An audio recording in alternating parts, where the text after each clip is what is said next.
এই শাড়িটা বেশ সুন্দর দেখতে তো, ভাবছি এই শাড়িটা কিনবো। দেখো দেখো শাড়িটা কেমন হলো। হ্যাঁ বেশ ভালো। কেন কেন বলো তো কী কালার এটা, কী কালার ছিল এটা? তুমি যে বললে আমাকে এত ভালো লাগবে, এই লাগবে, ওই লাগবে, কী কালার ছিল এটা? হলুদ কালার? ঠিক করে বলো, হলুদই তো না সবুজ কালার? না না হলুদ, শিওর শিওর। আর ব্লাউজটা? ওটা কালো ছিল মনে হয়। কালো? কালো জগতের আলো? কালোই লাগলো তো। তুমি দেখোই নি তাহলে তুমি বলছো কি? না না আমি ঠিক দেখি, শিওর, বিশ্বাস করো, খুব সুন্দর লাগবে তোমাকে।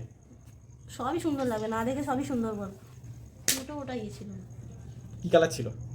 ওটা মেরুনিশ টাইপের কালার ছিল। শাড়িটার কালার কি ছিল? ওটা হলুদ ছিল তো? হলুদ না, তাহলে? ওটা একটা নিয়ন কালারের শাড়ি ছিল। আরে ভাই নিয়ন আর হলুদ একই কালার। না, নিয়নের মধ্যে একটা ইয়েলোর সাথে গ্রিনিশ স্টোন থাকে। ঠিক আছে, ওই কালারটা খুব সুন্দর লাগবে তোমাকে। জানি, তোমাকে আর কিনে দিতে হবে না, আমি নিজেই কিনে নেবো।